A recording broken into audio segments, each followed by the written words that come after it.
আজকে বিশিষ্টাদ্বৈতবাদের third session বিশিষ্টাদ্বৈতবাদের third সেশনটা শুরু করছি প্রার্থনার মাধ্যমে। ওম সহনা ভবতু সহনৌ ভুনক্তু সহ বীর্যং করবাবহৈ তেজস্বিনাবধীতমস্তু মা বিদ্বিষাবহৈ। ওম শান্তি শান্তি শান্তি। হরি ওম শ্রী গুরুভ্যো নমঃ। হরি ওম। আজকের সেশনটায় মূল আলোচনা হচ্ছে ব্রহ্ম বা ঈশ্বর। বেদান্তের মূল আলোচনাই হচ্ছে ব্রহ্মকে নিয়ে, ব্রহ্ম সম্পর্কে কে কি বলেছে সেই ভিন্ন মত নিয়ে। তো সেই মতের পরিপ্রেক্ষিতে রামানুজাচার্য বিশিষ্টাদ্বৈত বেদান্তে ব্রহ্ম সম্পর্কে কি বলেছেন আমরা আজকে সেটা একটু দেখে নেব। তো রামানুজাচার্য, আমি এর আগের ক্লাসগুলোতেও বলেছি, সেশনগুলোতে, যেটা মূল বক্তব্য যে ব্রহ্ম নির্গুণ নির্বিশেষ নয়, সগুণ সব। এটা হচ্ছে রামানুজাচার্যের মূল বক্তব্য, যেখানে শঙ্করাচার্যের থেকে তিনি ভিন্ন মত পোষণ করছেন। আরো অনেক জায়গায় ভিন্ন মত আছে, কিন্তু এটা মূল, এটা একদম চরম পার্থক্য। তো এখানে উনি ব্রহ্মের আরেকটা কথা বলছেন পরিপ্রেক্ষিতে, যে মায়া ব্রহ্মের শক্তি। শঙ্করাচার্য যারা মায়াকেই অজ্ঞান বলেছে, মায়া আর অজ্ঞান একই। ব্রহ্মের ক্ষেত্রে মায়া আর জীবের ক্ষেত্রে অবিদ্যা, এরকম বলা হয়েছে শঙ্করাচার্যের দর্শনে। কিন্তু রামানুজাচার্য রামানুজাচার্য বলছে এই যে মায়াটা, এটা ব্রহ্মের শক্তি, এটা পাওয়ার। তিনি ব্রহ্মের লক্ষণে কি বলেছেন? সর্বেশ্বরত্ব, সর্বশেষিত্ব, সর্বকর্ম আধারত্ব, সর্বফলপ্রদত্ব, সর্ব আধারত্ব, সর্বকার্য উৎপাদকত্ব, সমস্ত দ্রব্যের শরীরত্ব, চিদ অচিত শরীরত্ব। অর্থাৎ মানে সর্বোচ্চ, প্রত্যেকটা বিষয়েরই সর্বোচ্চ যে গুণটা, সেটা হচ্ছে ব্রহ্ম। খুব সংক্ষেপে বললে। এবার সূক্ষ্ম চিত অচিত বিশিষ্ট শরীর, বস্তু শরীর রূপে জগতের উপাদান কারণ হচ্ছে ব্রহ্ম।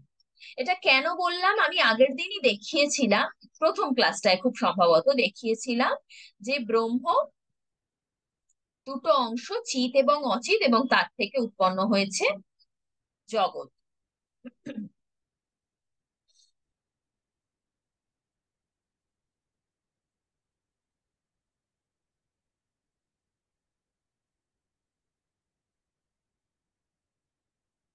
ব্রহ্মের একটা অংশ চিত, অপর অংশটি অচিত।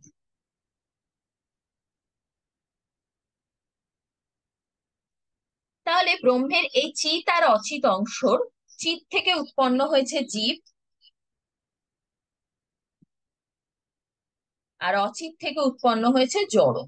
তাহলে সেই কারণে বলা হচ্ছে সূক্ষ্ম চিত অচিত বিশিষ্ট রূপে জগতের উপাদান কারণ। ব্রহ্মই জগতের উপাদান কারণ, ব্রহ্মই জগতের নিমিত্ত কারণ, সবই ব্রহ্ম।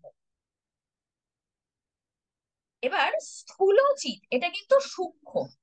সূক্ষ্ম চিত অচিত রূপে, সূক্ষ্ম যখন জিনিসটা ব্রহ্মের সূক্ষ্ম অংশ থেকে হচ্ছে, তখন সেটা উপাদান কারণ। কেননা সাটল অবস্থায় যখন থাকছে তখন সেটা কোর, তখন সেটা উপাদান।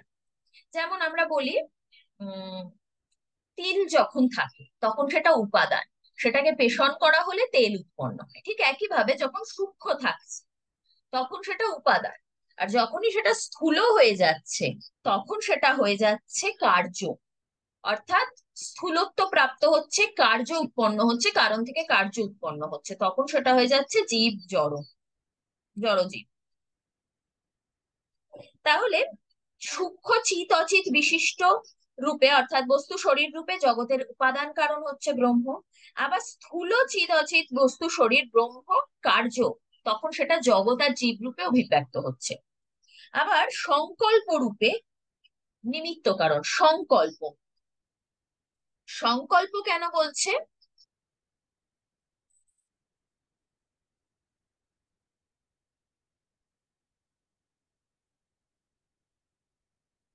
সংকল্প মানে ডিটারমিনেশন। সংকল্প মানে একটা ডিজায়ার। ব্রহ্মের ইচ্ছার কারণেই এই জগৎ সৃষ্টি হয়েছে, ব্রহ্মেরই শরীর থেকে। ব্রহ্মেরই শরীরের অংশ, একটা চিত অংশ একটা অচিত অংশ থেকে জীব আর জড়জগতের উৎপত্তি হয়েছে। তাই জন্য সংকল্প রূপে নিমিত্ত কারণ ব্রহ্ম। আবার কি বলছে, কাল আদি। কাল আদি মানে হচ্ছে কাল, দেশ, এইগুলো আর কি, কাল ইত্যাদি, আদি মানে ইত্যাদি। কাল আদি অন্তর্যামী বেশে সহকারী কারণ, মানে সময় একটা গুরুত্বপূর্ণ ভূমিকা পালন করে। স্পেস বা টাইম যেটাকে বলছে, কাল, দিক ইত্যাদি, এগুলো একটা গুরুত্বপূর্ণ ভূমিকা গ্রহণ করছে। কারণ একটা জগৎ নির্মিত হচ্ছে মানে অনেক দেশ দিকের উৎপত্তি ঘটছে। কাল, বর্তমান, অতীত, ভবিষ্যৎ সময়ের উৎপত্তি ঘটছে। তো সেইটা সহকারী কারণ রূপে কাজ করছে, সেটাও ব্রহ্মের অংশ, সেটাও ব্রহ্মের অংশ বলবো না, ব্রহ্মই সেটা। কালাদি রূপে অন্তর্যামী বেশে সহকারী কারণ। আরো কি বলছে, কার্যরূপে বিকারযোগ্য। যখন সেটা কার্য হয়ে যাচ্ছে তখন সেটা বিকারযোগ্য। কারণ আমরা যিনি একটা দেখি, যে একটা ঘট উৎপন্ন হলো, সেই ঘরটাকে ভেঙে ফেলা যায়, তখন সেটার ঘর থাকছে না। মানে একটা কার্য যখনই উৎপন্ন হচ্ছে তখন সেটার বিনাশ অবশ্যই কার্য। ঘর বিকারযুক্ত, বিকার মানে শুধু ভেঙে ফেলাই নয়, কিন্তু বিকার মানে পরিবর্তন। যেটার পরিবর্তন সম্ভব সেটাকে বিকারযোগ্য বলে। আজকে আমি একটা জলের বোতল কিনলাম, সেই জলের বোতলটায় জল খেলাম, এবং পরবর্তীতে সেই জলের বোতলটা দিয়ে অন্য কিছু একটা বানিয়ে ফেললাম। আর্ট এন্ড ক্রাফটে আমরা এরকম অনেক কিছুই দেখি। তো সেটাও কিন্তু বিকারের কারণেই হচ্ছে। জগতের সমস্ত কিছুই কার্য এবং সমস্ত কিছুই বিকারশীল। ব্রহ্ম একমাত্র অবিকারী। ব্রহ্মের শরীর থেকেই সমগ্র জগতের সৃষ্টি। এবার এখানে একটা খুব ইম্পর্টেন্ট পয়েন্ট, ঈশ্বর, বাংলাতেই দিচ্ছি,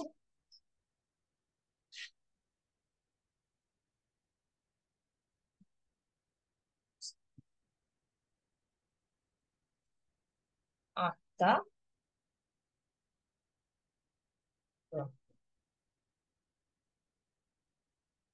ঈশ্বর ইকুয়াল টু আত্মা ইকুয়াল টু ব্রহ্ম।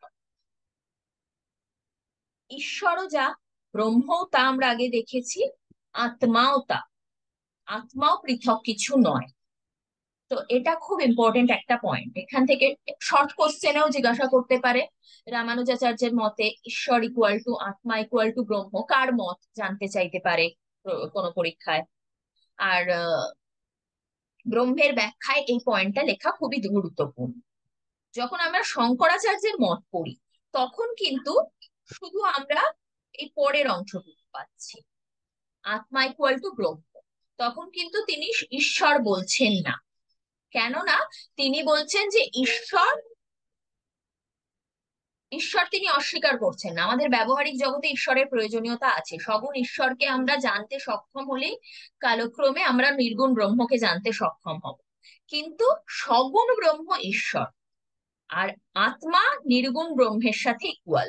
কিন্তু রামানুজাচার্যের মতে ঈশ্বর ইকুয়াল টু আত্মা ইকুয়াল টু ব্রহ্ম, তিনটেই ইকুয়াল। এর পরের পয়েন্টটা আমি একটু আগে যেটা বললাম, এখানে আমি বলছিলাম যে ব্রহ্ম এই কারণ, ওই কারণ, সেই কারণ। কি কি দেখলাম আমরা, উপাদান কারণ, নিমিত্ত কারণ, সহকারী কারণ। ব্রহ্ম থেকে সবকিছুর উৎপত্তি এবং ব্রহ্মই সবকিছুকে উৎপন্ন করেছে। মানে যে উপাদানটা সেটাই নিমিত্ত। তো তাহলে এখান থেকে কি বোঝা যাচ্ছে, যে ব্রহ্ম একাধারে কারণ, আরেকদিকে কার্য। ব্রহ্মই কারণ, ব্রহ্মই কার্য, সবই ব্রহ্ম। ব্রহ্মেরই শরীর থেকে জীব ও জড় জগতের সৃষ্টি। এবার এখানে ব্রহ্মের কয়েকটা গুণের কথা উল্লেখ করা হয়েছে, যেগুলো বলা হচ্ছে ব্রহ্ম অনাদি অনন্ত গুণ বিশিষ্ট। অনাদি, অনন্ত, সবকিছুই যেটা এক্সট্রিম লেভেল সেটাই হচ্ছে ব্রহ্মের গুণ। অদ্বিতীয়, অপরিমিত, দোষগন্ধ শূন্য, অশেষ কল্যাণময়, সৃষ্টিকর্তা, কর্মফলদাতা, নিয়ন্তা, সর্ব অন্তর্যামী, সবটাই ব্রহ্ম। সব যে হাইয়েস্ট, যদি এইটা আমাদের জগতের ক্রাইটেরিয়া হয়, এটার একটা হাইয়েস্ট রূপ রয়েছে, সেই হাইয়েস্ট রূপটা হচ্ছে ব্রহ্ম। ধরা যাক এখানে একটা গুণ আমরা ধরি, কল্যাণ। কল্যাণ গুণটা আমরা ধরছি, কল্যাণ গুণটার একটা স্তর এইটা। মানে ধরা যাক একজন মানুষ, এ ব্যক্তি এতটা পরিমাণ কল্যাণ করতে পারে, বি ব্যক্তি এতটা কল্যাণ করতে পারে, এবার এর যে হাইয়েস্ট মানটা হবে, যেটা ইনফিনিটি, কারণ সংখ্যার হাইয়েস্ট সংখ্যা কত তো ওইভাবে বলা যায় না, সেই হাইয়েস্ট মানটা যত, সব থেকে সর্বোচ্চ, সব থেকে হাইয়েস্ট যেটা, সেটাই হচ্ছে ব্রহ্মের গুণ। এখানে আরো একটা কথা আগের দিন আমি বলেছিলাম ক্লাস সেশনে, ব্রহ্ম কে, এটা হিসেবে শঙ্করাচার্যের দর্শনে আমরা আহ নির্গুণ ব্রহ্মের তো কোনো আকারের উল্লেখ পাচ্ছি না, সগুণ ব্রহ্মের ক্ষেত্রে ঈশ্বরের উল্লেখ আসছে। কিন্তু এখানে যেহেতু রামানুজাচার্য সগুণ ব্রহ্মেরই উল্লেখ করেছেন, সবিশেষ ব্রহ্মেরই উল্লেখ করেছেন এবং তাকে ঈশ্বর স্বরূপই বলেছেন, তাহলে তার একটা আকার আকৃতি থাকবে, সেটা হচ্ছে নারায়ণ। আগের দিনই আমি বলেছিলাম বিষ্ণু নারায়ণ এবং তার স্ত্রী দেবী লক্ষ্মী। তো এখানে ঈশ্বরকে বলা হচ্ছে বিভু। বিভু শব্দটার অর্থ হচ্ছে ব্যাপক, যার থেকে বড় কিছু আর হতে পারে না, একদম হাইয়েস্ট। এটার তিনটে ক্রাইটেরিয়া বলছে বা ভাগ বলছে। কি কি? স্বরূপত, ধর্মভূত জ্ঞান এবং বিগ্রহত। তো এখানে তিনটের আমি যে বইটা থেকে পড়েছি তোমাদের আগেও বলেছি, তো সেখানে এইগুলোর আলাদা করে কোনো ব্যাখ্যা লেখা নেই, তাই আমি ওভাবে আলাদা করে বলছি না। আমি নিজে যেটুকু আমার যেটা মনে হয়েছে সেই অনুযায়ী বলছি যে ধর্মভূত জ্ঞান এটা হতে পারে, আমরা দেখছি কি ব্রহ্মের মধ্যেই সব গুণ রয়েছে, ব্রহ্মের মধ্যেই সব ধর্ম রয়েছে, এবং ব্রহ্মের যে শক্তিটা সেটাই চরম, ব্যাপক, বিভু। সেই ধর্মভূত জ্ঞান যেটা আমাদের হবে সেটাও ওই ব্যাপক হবে। স্বরূপ, ব্রহ্মের স্বরূপটাও একদম হাইয়েস্ট হবে। আর বিগ্রহ তো, এই বিগ্রহ শব্দটার অর্থ যেহেতু মূর্তিকেও বোঝায়, আমি শিওর নই এটা কি সেন্সে ইউজ হয়েছে, তাই আমি এটার আলাদা করে ব্যাখ্যা করছি না। ব্যাখ্যা কিছু আমি পেলে পরে কোনো একটা সেশনে নিশ্চয়ই বলে দেবো। আমি এটার ব্যাখ্যা পাইনি, কিন্তু নামগুলো পেয়েছি, তাই আমি শুধু নামগুলোরই উল্লেখ করলাম। আরো একটা কি বলা হচ্ছে, ঈশ্বর, এখানে আমি যে লাইনটা পেয়েছি সেই লাইনটাই তোমাদের পড়ে শোনাচ্ছি। ঈশ্বর বিভু। বিভু অর্থাৎ ব্যাপক। ঈশ্বরের ব্যাপকত্ব তিন প্রকার: স্বরূপত, ধর্মভূত জ্ঞানত এবং বিগ্রহত। এটি অনন্ত। অনন্ত অর্থাৎ ত্রিবিধ পরিচ্ছেদ শূন্য। ত্রিবিধ পরিচ্ছেদ কি কি? ত্রিবিধ পরিচ্ছেদ হচ্ছে দেশ, কাল এবং বস্তু। পরিচ্ছেদ কেন কথাটা বলা হচ্ছে? পরিচ্ছেদ বলতে বোঝাচ্ছে যেটা আচ্ছাদিত করে রাখে। যেমন বর্তমান সময়, আমরা এখন বর্তমান সময় বেদান্তের ক্লাস করছি, পরবর্তী সময় অন্য ক্লাস করব, তার পরবর্তী সময় অন্য কোনো কাজ করব। তো সেই জন্য এটাকে একটা আহ, জায়গায় আটকে দিচ্ছে এই সময়টা, তো একটা পরিচ্ছেদ হয়ে যাচ্ছে। আবার বর্তমানে আমি আমার বাড়িতে রয়েছি, তোমরা যে যার বাড়িতে রয়েছো, সেটাও একটা স্পেসের মধ্যে আবদ্ধ হয়ে যাচ্ছে। তাই জন্য আর বস্তু, বস্তুও আমাদের কিন্তু এক একটা আবদ্ধ করে রাখে, তো পরিচ্ছেদ। সেই কারণে বলছে ঈশ্বর এই পরিচ্ছেদ থেকে মুক্ত। এটাকে আমি আমার মতন করে, বস্তুর ব্যাখ্যাটা আমি আমার মতন করে দিচ্ছি। আমাদের বাহ্য বস্তুর প্রতি যে আশা, আকাঙ্ক্ষা, মোহ, সেটা আমাদের একটা জায়গায় আবদ্ধ করে রাখে। একটা ছোট্ট এক্সাম্পল দিচ্ছি, মোবাইল। মোবাইল ছাড়া থাকার কথা এখনকার যুগে ভাবাই যায় না। আমি শুধু তোমাদের কথা বলছি না, আমি নিজের কথাও বলছি, কারণ শুধু মোহ নয়, খুব দরকারিও। এই যে আমি এখন তোমাদের ক্লাসটা নিচ্ছি, হোয়াইট বোর্ডে দেখাচ্ছি, এই হোয়াইট বোর্ডটাও কিন্তু আমি আমার মোবাইল থেকেই শো করছি। তো খানিকটা প্রয়োজনীয়তার কারণে এবং খানিকটা মহান্ধতা বশত বস্তুও আমাদের এক একটা জায়গায় আবদ্ধ করে রাখে। তো এই তিনটেকে বলা হচ্ছে ত্রিবিধ পরিচ্ছেদ।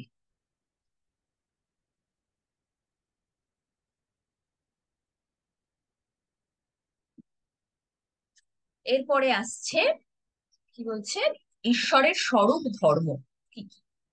রামানুজাচার্যের মতানুযায়ী ঈশ্বরের স্বরূপ ধর্ম, আমি একটু আগেও বলেছি, আরো কিছু বলা হচ্ছে: সত্যত্ব,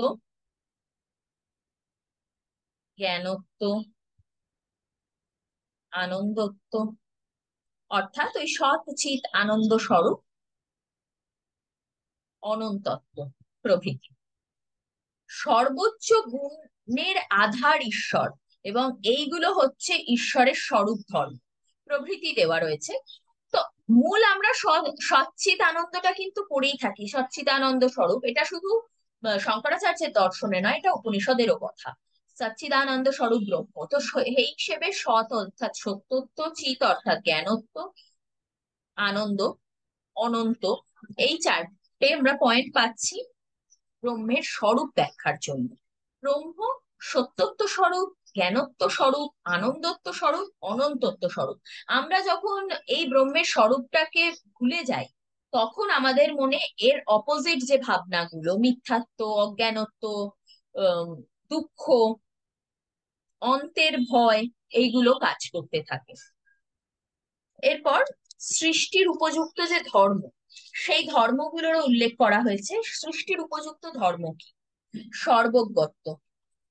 একজন যদি সর্বজ্ঞ নাই হবে, তাহলে সৃষ্টি করবে কি করে? কোনো কিছু তৈরি করার জন্য আমাদের কিন্তু সেই বিষয়টায় পারদর্শিতা অর্জন করতে হয়। আমি স্বাভাবিক দৃষ্টিভঙ্গি থেকে বলছি।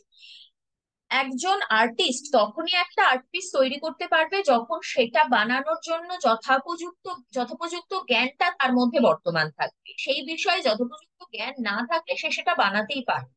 আর এই ইউনিভার্স এত হিউজ একটা জিনিস, যার অর্ধেকেরও বেশি জিনিস পৃথিবীর মানুষ জানে না, সেটা তৈরি করেছেন যিনি, তাকে তো সর্বজ্ঞত্ব হতেই হবে। তার সর্বজ্ঞত্ব না থাকলে এই এত বড় ইউনিভার্সকে তিনি তৈরি করলেন কিভাবে? এটা একটা খুব ইম্পর্টেন্ট পয়েন্ট। এবার পরের পয়েন্ট বলছেন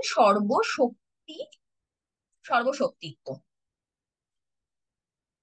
সর্বশক্তিত্ব, এই এত বড় ইউনিভার্সকে তৈরি করার জন্য, সৃষ্টির জন্য সর্বশক্তি যদি না থাকে, মানুষের মতন অল্প শক্তি বিশিষ্ট যদি হন ঈশ্বর, তাহলে তিনি সৃষ্টি করবেন কিভাবে? ঈশ্বরকে তাই, মানুষের শক্তি যদি এইটুকু হয়, ঈশ্বরের শক্তি তাহলে হবে সর্বশক্তিত্ব। সব থেকে হাইয়েস্ট শক্তিটা ঈশ্বরের থাকতে হবে, না হলে এই জগৎ সৃষ্টি করাই তার পক্ষে সম্ভব নয়। এটা হচ্ছে সৃষ্টির উপযুক্ত ধর্ম। এই দুটো ধর্ম না থাকলে সৃষ্টি সম্ভব হবে না। আরো কি বলছেন? রক্ষণ উপযুক্ত, মানে সৃষ্টি স্থিতি। রক্ষণ উপযুক্ত ধর্ম কি?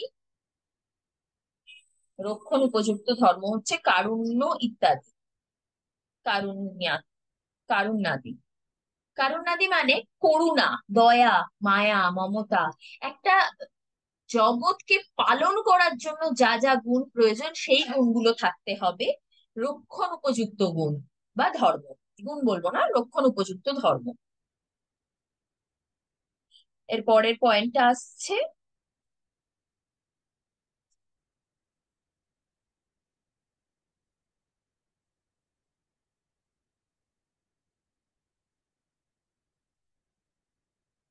জ্ঞান, শক্তি প্রভৃতি নিরূপিত স্বরূপ বিশেষের ধর্ম।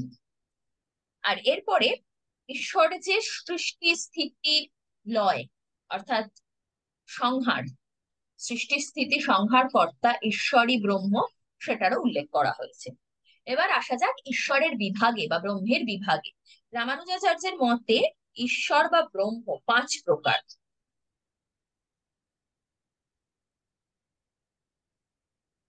প্রথম হচ্ছে পর, দ্বিতীয় হচ্ছে ব্যূহ, তৃতীয় হচ্ছে বিভব, চতুর্থ হচ্ছে অন্তর্যামী, এবং পঞ্চম হচ্ছে অর্চাবতার। তো এগুলো কি? ঈশ্বরকে এত ভাগে ভাগ করার কি অর্থ? এটার অর্থ এমন নয় যে দ্বৈতের কথা বলা হচ্ছে। ঈশ্বর ব্রহ্ম অদ্বৈতই, বিশিষ্টাদ্বৈতেও অদ্বৈতের কথাই বলা হয়েছে, কিন্তু যেভাবে জীব জগৎ সৃষ্টি করা হচ্ছে, সেরকম ঈশ্বরের বিভিন্ন পারপাস, বিভিন্ন কাজ এবং বিভিন্ন রূপের কারণে এই বিভাগগুলো করা হয়েছে। সেটা এইগুলো কি কি বললেই তোমরা বুঝতে পারবে। প্রথম হচ্ছে পরব্রহ্ম বলতে বোঝাচ্ছে নারায়ণকে। পরব্রহ্ম নারায়ণ। এখানে নারায়ণের ব্যাখ্যা দেওয়া হচ্ছে, যেটা আমরা উল্লেখ বেদ উপনিষদেও পাই, শঙ্করা সরি রামানুজাচার্যের বক্তব্যেও সেই উল্লেখ পাওয়া যাচ্ছে। কি কি আমরা অনেকেই জানি? শঙ্খ, চক্র, গদা, পদ্ম। বিষ্ণু বা নারায়ণের চতুর্ভুজ বা চারটে হাত, শঙ্খ, চক্র, গদা, পদ্ম সেই চারটে হাতে বিরাজমান। এবং শ্রী, ভূ, লীলা, কিরীটাদি সহিত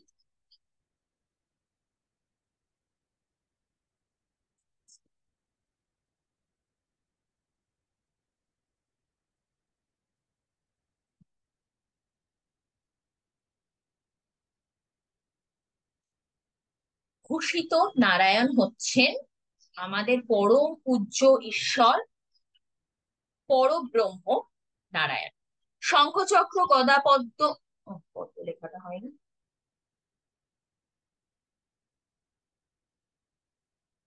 শঙ্খচক্র গদা পদ্ম নারায়ণের চতুর্ভুজেতে বর্তমান থাকে। শ্রী দেবী লক্ষ্মী, ভূ, ভূদেবী দেবী লক্ষ্মীরই একটা রূপ, লীলাও সম্ভবত তাই। অথবা কৃষ্ণ, কৃষ্ণের যেরকম লীলা অর্থাৎ একটা শক্তি বলা যায়, মায়াকেও যেরকম বলা হয়েছে, এখানে লীলাটা কি অর্থে এই বইটায় ব্যবহার করা হয়েছে আমার ঠিক জানা নেই। এটা ওই শ্রীভাষ্য পড়লে ভালোভাবে আরো বোঝা যাবে। আমি নিজে শ্রীভাষ্য পড়লে তোমাদের সাথে সেটা অবশ্যই শেয়ার করব পড়া হলে। আর তোমরাও যদি কেউ পড়ো আমাকে নিশ্চয়ই জানিও। আর কিরিট শব্দটার কি অর্থ এখানে ব্যবহৃত হয়েছে আমি ঠিক জানি না, তবে কিরিট শব্দটার একটা অর্থ হচ্ছে মুকুট। তো মুকুট শোভিত, শঙ্খচক্র গদা পদ্মধারী, শ্রী ভূ লীলা ভূষণে ভূষিত। হ্যাঁ, কিরিট শব্দটা অর্থাৎ ভূষণের কথাই বলা হচ্ছে, কারণ মাথার যে মুকুট সেটাও এক প্রকার ভূষণ। তাছাড়াও আমরা যেরম ভাবে নারায়ণকে কল্পনা করি তাতে কিন্তু আমরা সুসজ্জিত অলংকারে ভূষিত নারায়ণকেই কল্পনা করি, মুকুটধারী শঙ্খচক্র গদা পদ্মধারী নারায়ণেরই কল্পনা করি। এবং সেই কল্পনাটা আমরা করি বেদ উপনিষদে নারায়ণের যেরকম বর্ণনা পাওয়া যায় সেটা থেকে। এখানে রামানুজাচার্য ঠিক একই কথা বলেছেন। তাহলে এটা হলো পরব্রহ্ম। পরব্রহ্মের পর আসছে কি বললাম, গুহ। গুহ,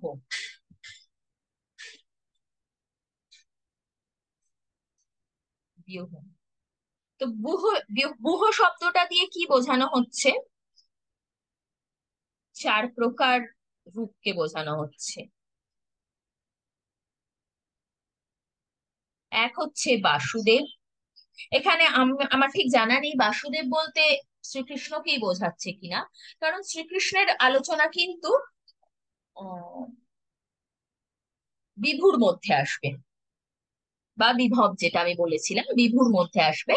কারণ 10 অবতার বলতে বিভবকে বোঝানো হচ্ছে, এবং 10 অবতারের মধ্যে একটা অবতার শ্রীকৃষ্ণ।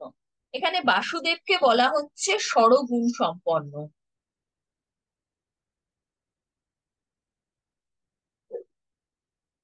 মানে 6টা গুণ সম্পন্ন বাসুদেব। ষড়গুণ বলতে 6টা গুণ বলছে।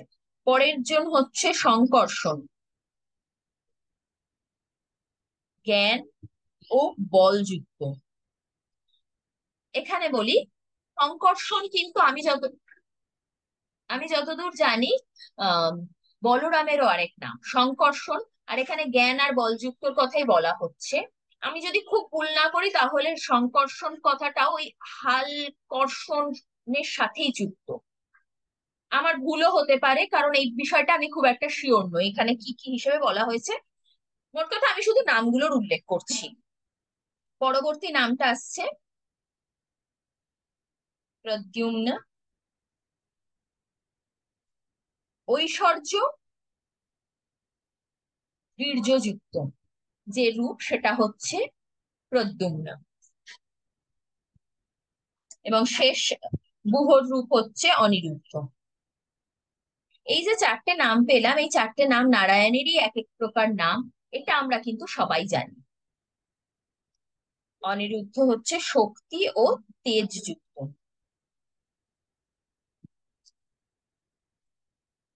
পরবর্তী যেটা বললাম সেটা একটু আগেই উল্লেখ করলাম, ওই বিভব বা বিভু অর্থাৎ 10 অবতার। 10 অবতারের নাম তোমরা অনেকেই হয়তো জানো, তাও আমি উল্লেখ করে দিচ্ছি। মৎস্য, কূর্ম, নৃসিংহ,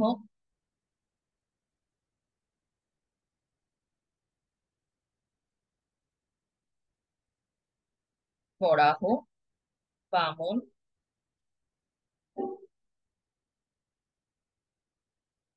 পরশুরাম।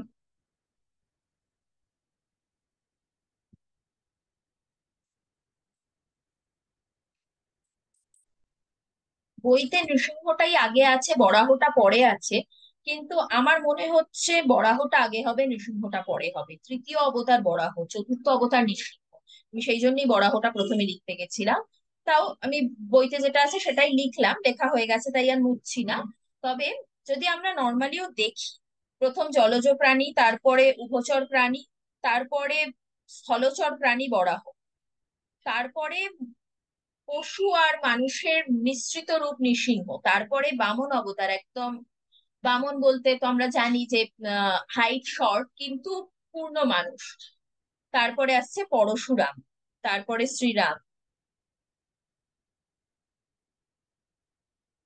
তারপরেরটা নিয়ে অনেক জায়গায় দ্বিমত দেখা দেয়। কোথাও বলা হয়, এখানে যেটা আগে আছে সেটা বলিনি, বলভদ্র বা বলরাম অষ্টম রূপ, শ্রীকৃষ্ণ নবম রূপ। কিন্তু কোথাও কোথাও বলা হয় যে শ্রীকৃষ্ণ অষ্টম রূপ এবং ভগবান বুদ্ধ নবম রূপ। এটা নিয়ে দ্বিমত আছে। এখানে বলভদ্রকে অর্থাৎ বলরামকে অষ্টম রূপ এবং শ্রীকৃষ্ণকে নবম রূপ বলা হয়েছে, আমি সেটাই লিখলাম। এবং সর্বশেষ অবতার কল্কি, যার এখনো আবির্ভাব ঘটেনি, আবির্ভাব ঘটা বাকি আছে। এই হলো তাহলে 10 অবতার তথা বিভু বা বিভব। এরপরে আসছে অন্তর্যামী। আচ্ছা, অন্তর্যামী কথাটা আমরা যে অর্থে ইউজ করি, সেই অর্থটা থেকেই কিন্তু এটার অর্থটা বেরিয়ে আসছে। অন্তর্যামী কথাটা আমরা কি ক্ষেত্রে বলি? কেউ ধরো আমাকে কিছু বললো যে তুমি এটা বুঝতে পারলে না, আমরা তখন সাধারণভাবে বলে থাকি আমি কি অন্তর্যামী নাকি যে আমি বুঝতে পারবো। ঠিক এই কথাটা কি বলছে, অন্তর্যামী সবার হৃদয়ে থাকে। কিন্তু এই যে আমি এই উদাহরণটা দিলাম, আমরা অনেক ক্ষেত্রেই বলে থাকি যে আমরা কি অন্তর্যামী নাকি যে বুঝে যাব। আমরা বুঝতে পারি না, কারণ আমরা আমাদের ভেতরে থাকা ঈশ্বরকে চিনতে পারি না। এটা যোগীগণের দ্রষ্টব্য, যারা নিজের ভিতরের ঈশ্বরকে জানতে পেরেছে, একমাত্র তারাই অন্তর্যামী স্বরূপটাকে জানতে পারে। জীবের মধ্যে অবস্থিত হলেও এই অন্তর্যামী স্বরূপ ঈশ্বর কিন্তু সব দোষ থেকে মুক্ত, কারণ সেটা শুদ্ধ স্বরূপ। তাতে কোনো অশুদ্ধি নেই এবং তাতে কোনো অশুদ্ধি ঢুকতেও পারে না। এইরকম একটা রূপ হচ্ছে অন্তর্যামী। পরবর্তী হচ্ছে শেষ, যেটা অর্চাবতার। এসে গেল, আরে সরি, অর্চাবতার হচ্ছে শেষ রূপ। অর্চাবতার এই শব্দটাকে বোঝানো হচ্ছে মূর্তি বিশেষকে বোঝানোর জন্য। আমরা মূর্তি পুজো করি, সেই মূর্তি পুজোর পরিপ্রেক্ষিতে মূর্তি বিশেষকে বোঝানোর জন্য অর্চাবতারের কথা বলা হচ্ছে। রামানুজাচার্য আরো কি বলছেন, যে এই যে নির্গুণ ব্রহ্মের কথা যে উল্লেখ করা হচ্ছে, বেদ উপনিষদেও তো নির্গুণ ব্রহ্মের উল্লেখ করা হয়েছে, সেটার ব্যাখ্যা উনি ভিন্নভাবে করেছেন। উনি নির্গুণ নির্বিশেষ ব্রহ্ম হিসেবে উল্লেখ করেননি। ওনার মতে নির্গুণ শব্দটার অর্থ হলো সমস্ত দোষ রহিত, সর্বদোষ রহিত।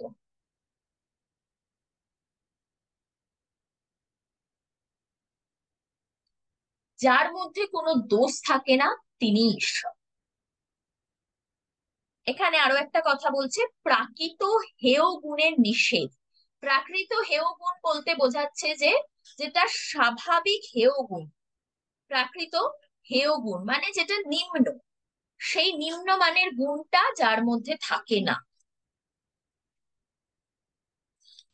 একটু আগেই দেখলাম আমরা ব্রহ্মের সব গুণই কিন্তু হাইয়েস্ট। এখানে তাই কয়েকটা গুণ আরো বলা হচ্ছে: নিত্যত্ব, বিভূত্ব, সূক্ষ্মত্ব, সর্বগতত্ব, অব্যয়ত্ব, ভূতজনিত্ব, সর্বজ্ঞত্বাদি, কল্যাণ ও গুণযুক্ত পরব্রহ্ম, যার মধ্যে সব গুণ হাইয়েস্ট লেভেলের রয়েছে। নির্গুণ হেয় গুণ নেই, তিনি ব্রহ্ম বা ঈশ্বর। এবার ব্রহ্মের এই আলোচনা প্রসঙ্গে আর একটা পয়েন্ট এসে যায়। সেটা হচ্ছে, আমরা আমরা দেখলাম যে জড় জগৎ এবং জীব এগুলো ব্রহ্মেরই অংশ। তাহলে ব্রহ্মের শরীর থেকেই, ব্রহ্মের শরীর ইজ ইকুয়াল টু জড় এবং জীব এবং জড়।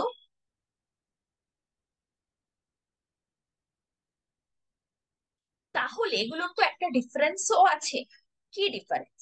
ব্রহ্ম হচ্ছে কারণ, আর জড় জীব এগুলো হচ্ছে কার্য। এছাড়া কি বলা হচ্ছে? ব্রহ্ম জগতের নিমিত্ত এবং উপাদান কারণ, যেটা আগেও বললাম, আর এগুলো কার্য। এখানে ব্রহ্ম কিন্তু অবিকৃত,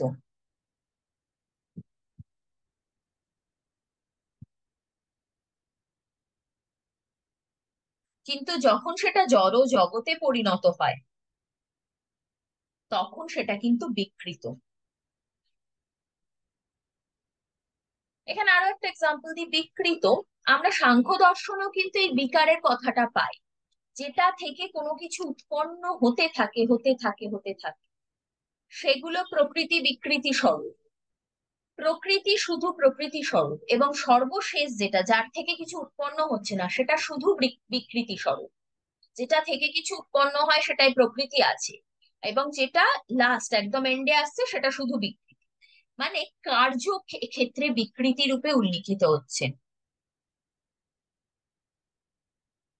কারণ এটার বিকার সম্ভব।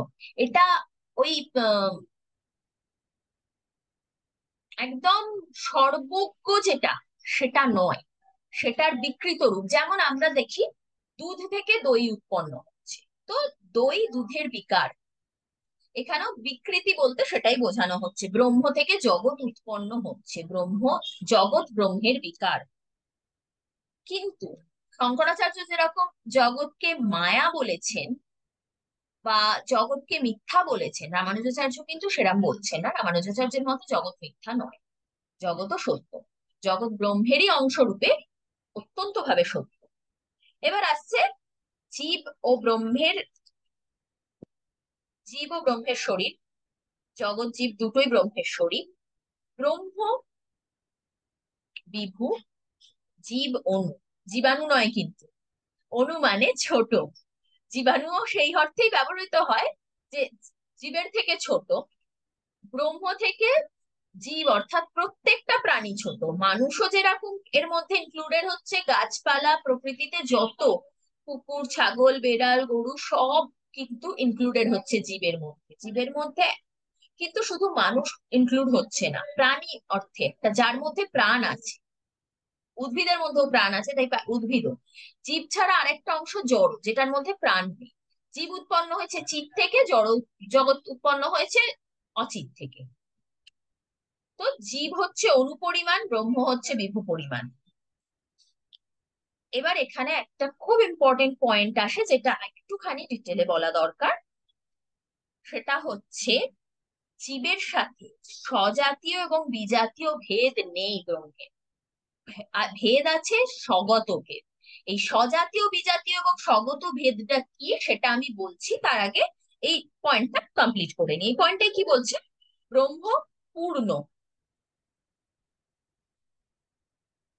জীব কিন্তু খণ্ডিত। ঈশ্বর কারণ,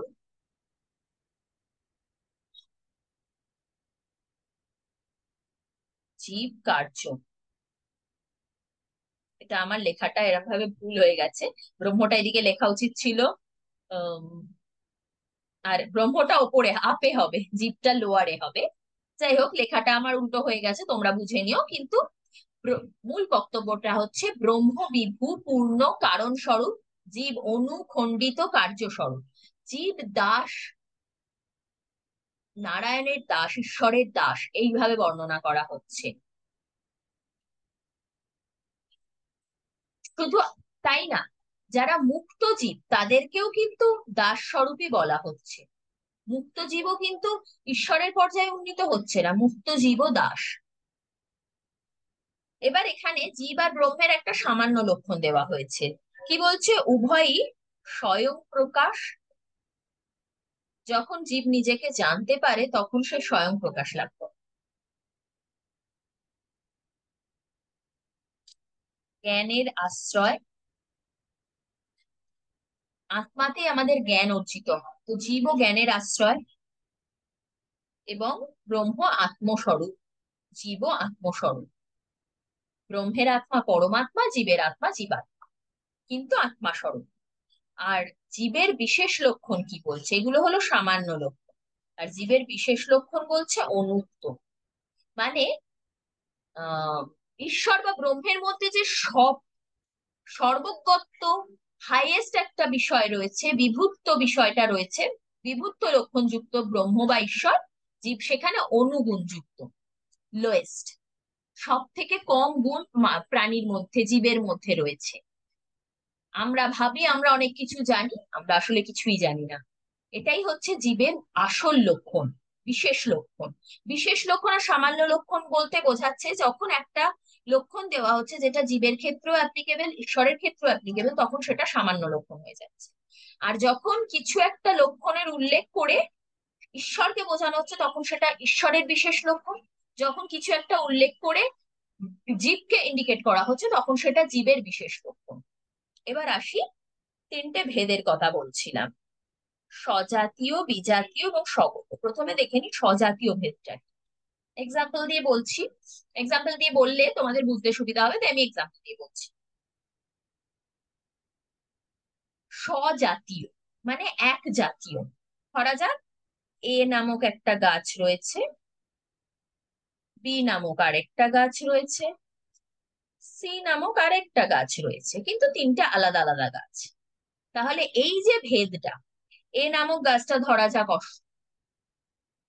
বট গাছ, বি নামক গাছটা ধরা যাক নারকোল গাছ, যদিও আমি নারকোল গাছ আঁকিনি, স্টিল। সি নামক গাছটা ধরা যাক আম গাছ।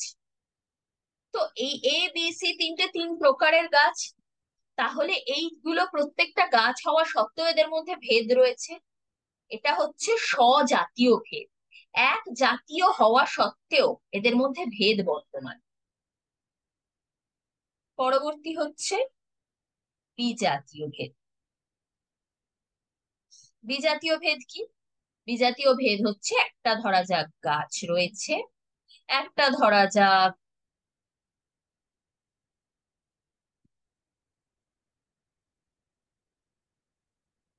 ইঁদুর রয়েছে। চেষ্টা করলাম, হোয়াইট বোর্ডে ইঁদুর আঁকাটা খুবই কষ্টকর, খাতায় হলে ঠিকঠাক আঁকতে পারতাম। আর একটা ধরা যাক মানুষ রয়েছে।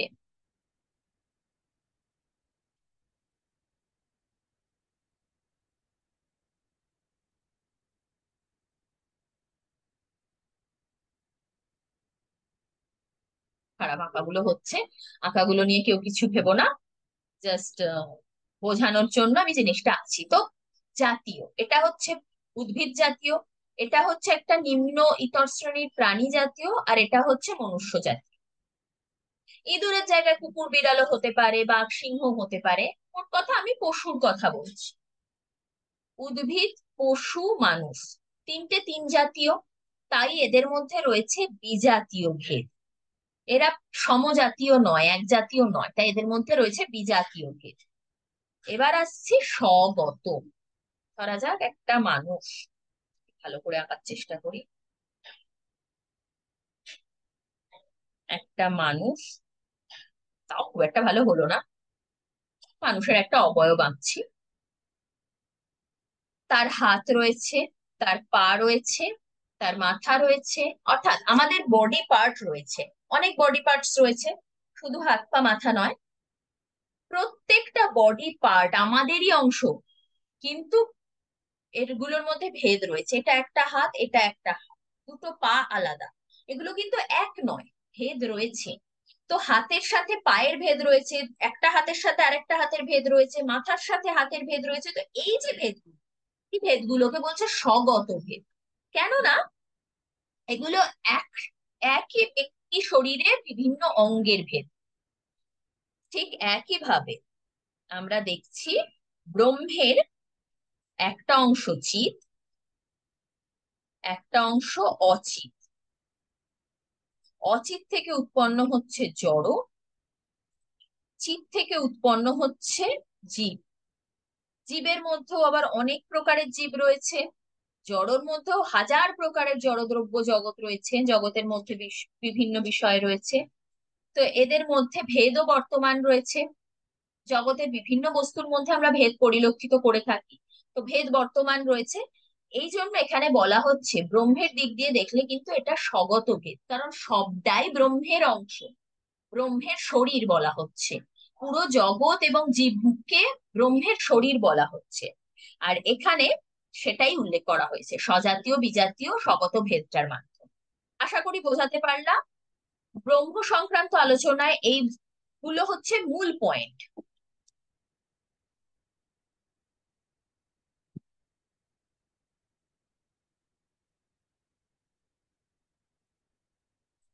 তো আজকে আমার আলোচনাটা ছিল ব্রহ্ম বা ঈশ্বর সংক্রান্ত, এবং ঈশ্বর বা ব্রহ্মের আলোচনার যে মূল পয়েন্টস গুলো সেগুলো নিয়ে আমি আলোচনা অলরেডি করলাম।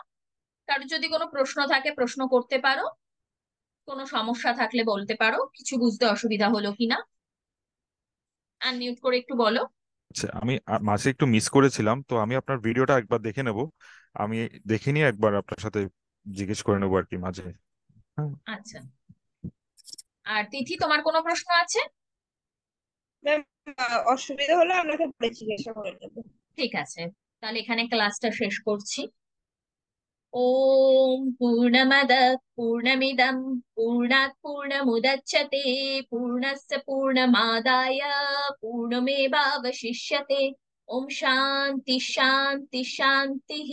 হরি ওম শ্রী গুরুভ্যো নমঃ। হরি ওম। অনেক ধন্যবাদ ক্লাসটা জয়েন করার জন্য।